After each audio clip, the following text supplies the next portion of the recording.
estamos de volta com a edição de estreia do programa Observadores. Eu gostaria de agradecer a presença dos nossos convidados aqui de hoje, o Ítalo Ipojucan, o Dr. Zé Otávio. Esse é a nossa primeira participação do programa Observadores no cenário.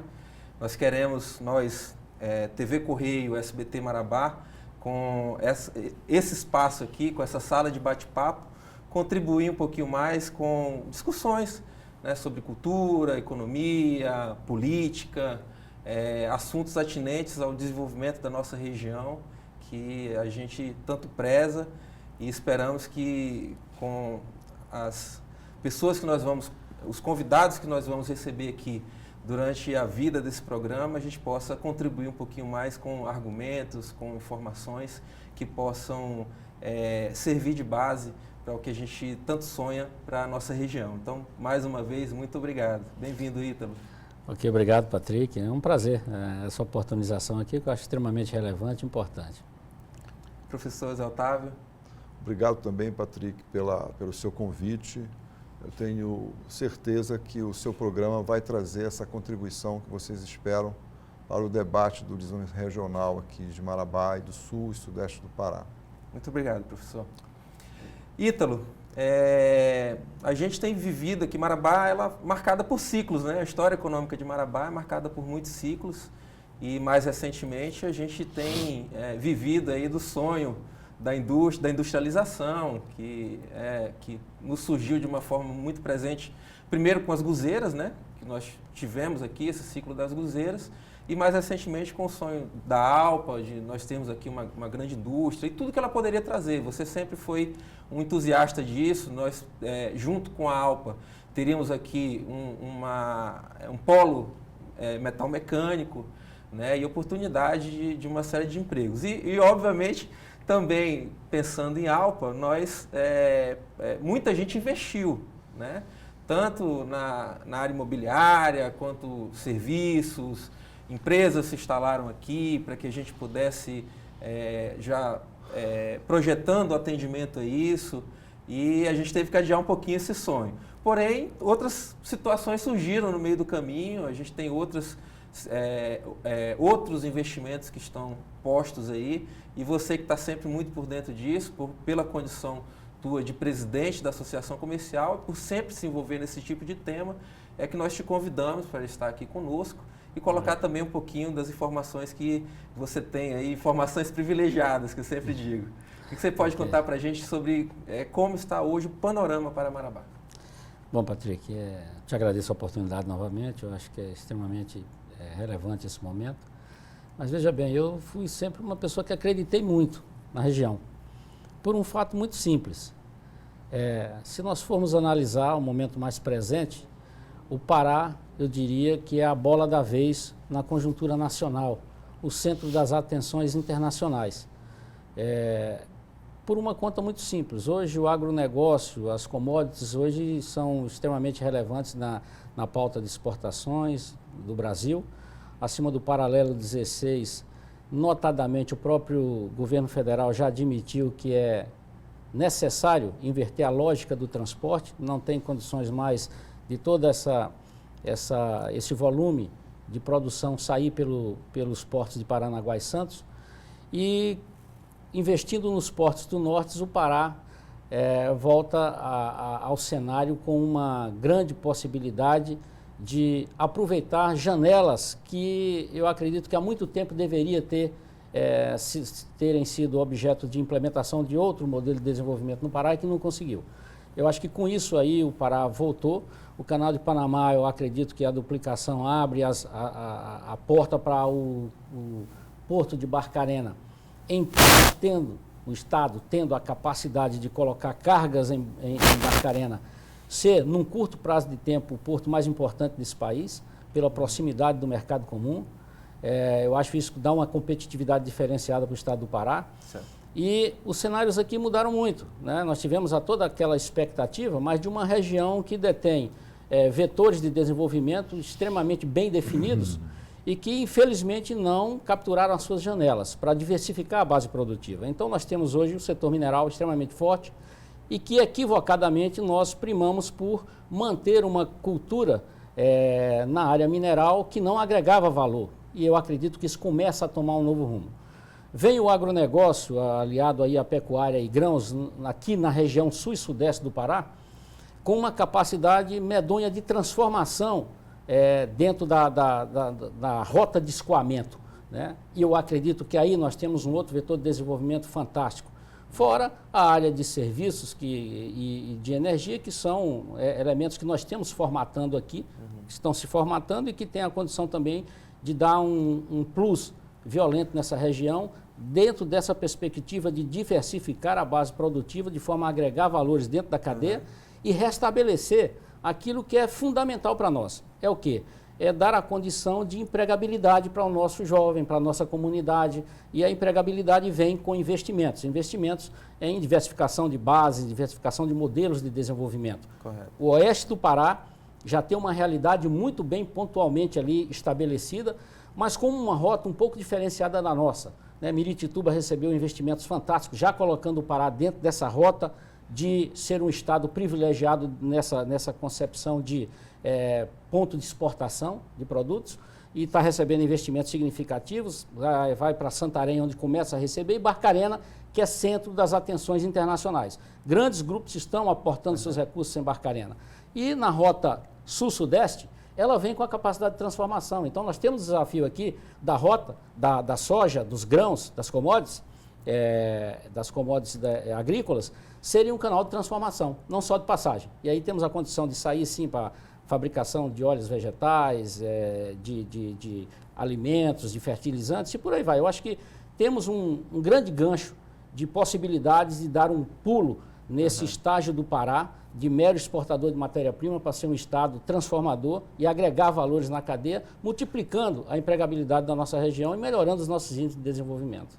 Quando você fala rota, né, é porque grande parte da produção de grãos do país, notadamente a soja, né, que hoje é um tesouro para o Brasil, ela está concentrada muito no centro-oeste.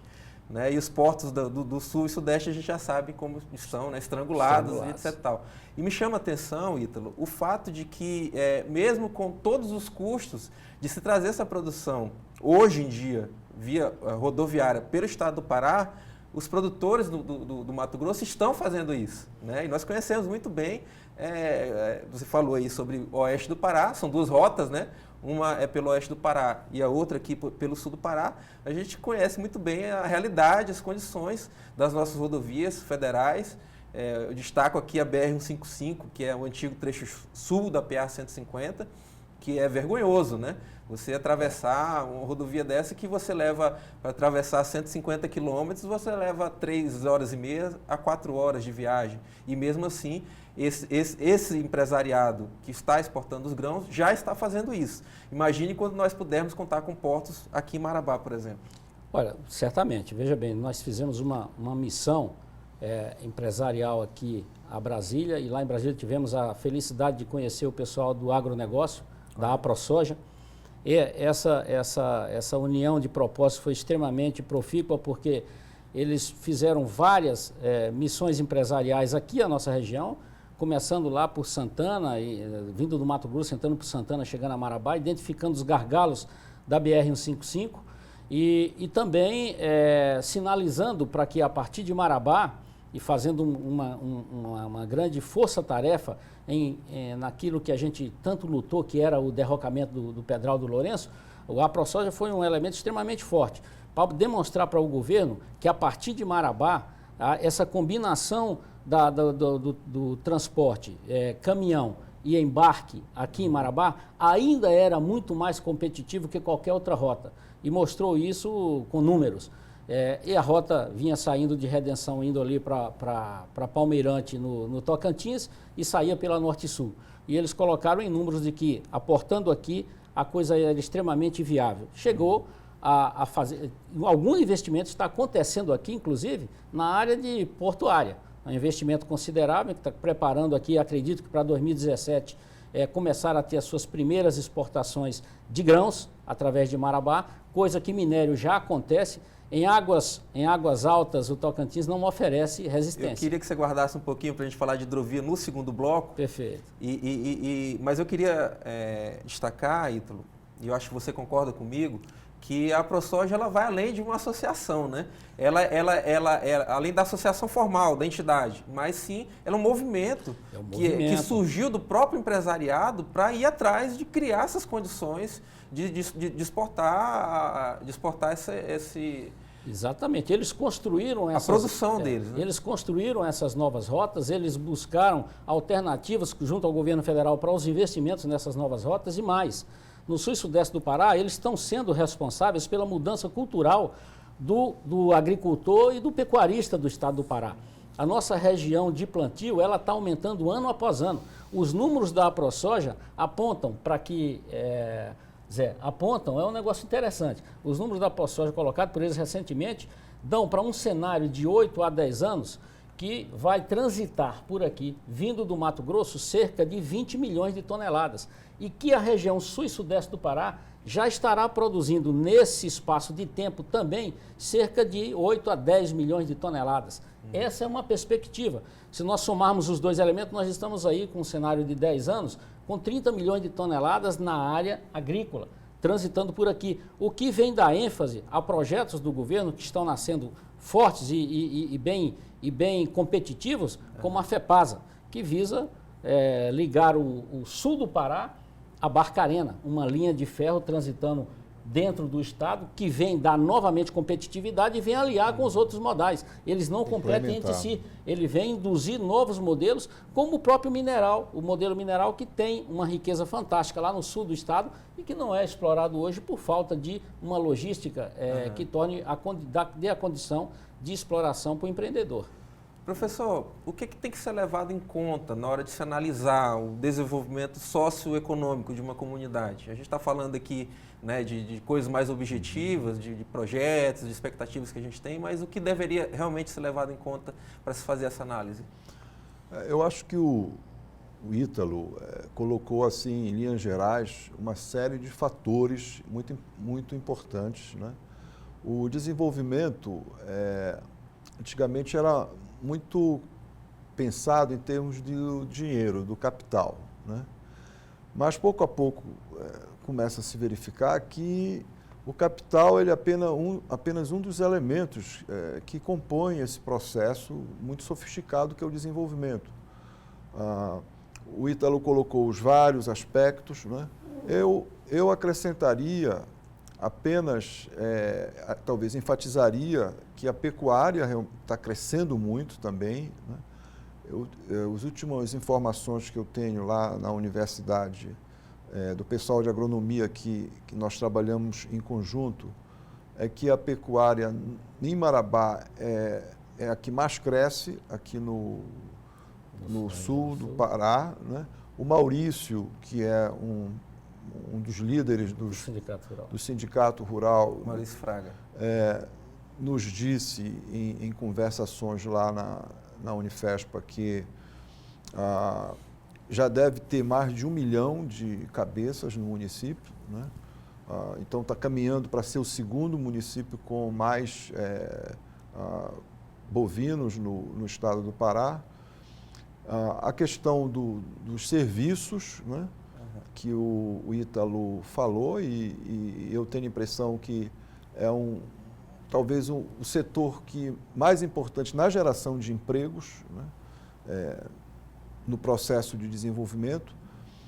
Eu destacaria, inclusive, o setor de saúde como uma vedete, né? Assim, como um novo componente a se destacar no quadro econômico de Marabá. O setor de saúde é o que mais cresce em número de empregos no mundo e, inclusive, nos Estados Unidos, né? Chega a representar 40% de todos os novos empregos nos Estados Unidos e na Europa é o setor de saúde.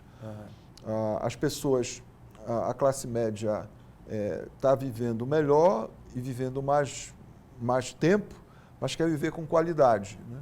Então vem aí o setor de saúde para completar isso. E, finalmente, o setor educacional, né? que Marabá também, quer dizer, como disse o Ítalo, apesar de não ter conseguido a ALPA, mas conseguiu a Unifespa, por exemplo, né? Que em pouco tempo multiplicou o número de cursos de graduação universitário aqui na região de 16 para 32 cursos de graduação, né? Inclusive o curso de economia ao qual eu pertenço e que nós estamos já funcionando há 2 semestres. E que é uma novidade, né? Muito bem-vinda, né, Ítalo? Isso é excelente. Então, eu acho que todos esses fatores são muito importantes, mas o setor educacional, ele representa hoje o peso maior do processo de desenvolvimento. Porque de nada adianta ter todos esses investimentos, toda essa logística, se a qualidade da mão de obra, e o Ítalo estava falando para nós de todo o esforço, eles também são responsáveis, a ação comercial também é responsável por ter trazido a Unifespa para cá, a sociedade de Marabá conquistou, né? E outras universidades têm uma UEPA, né? A possibilidade da chegada do curso de medicina na Federal também, o esforço todo do professor Maurílio, que é o nosso reitor, que está fazendo para trazer o curso de medicina. E os próprios cursos técnicos também, que a gente deu uma boa avançada também nos últimos anos. Também. Com o IFPA aqui em Marabá. Isso, né? O IFPA e o hospital universitário, que é fundamental para o desenvolvimento, a logística hospitalar. O empresário, o Ítalo, e o executivo, quando toma a decisão, eu vou para tal região. Ele pensa antes de ir, ele pensa, será que lá a minha família vai ter um hospital, vai ter um médico na hora que eu precisar? Isso aí era um livro de um inglês, né? Quando eu li pela primeira vez essa história, eu fiquei assim, poxa, mas isso aí influencia no desenvolvimento? E ele considerava que isso é um dos fatores fundamentais. É o empresário saber que ele vai levar a família dele para Marabá, para o sul do Pará, e que numa emergência ele tem um hospital, ele tem as clínicas. Com que ele possa contar. E os hospitais universitários são os melhores hospitais cada vez mais no Brasil. E a gente tem um hospital universitário aqui, lá na Federal, lá no Campus 3, talvez, vai ser um fator fundamental para o desenvolvimento de Marabá. Professor, a gente vai voltar um pouquinho também sobre esse assunto de universidade, também sobre serviços, no segundo bloco, ok? A gente volta daqui a pouquinho com mais um programa de estreia, Observadores, aqui na TV Correio SBT.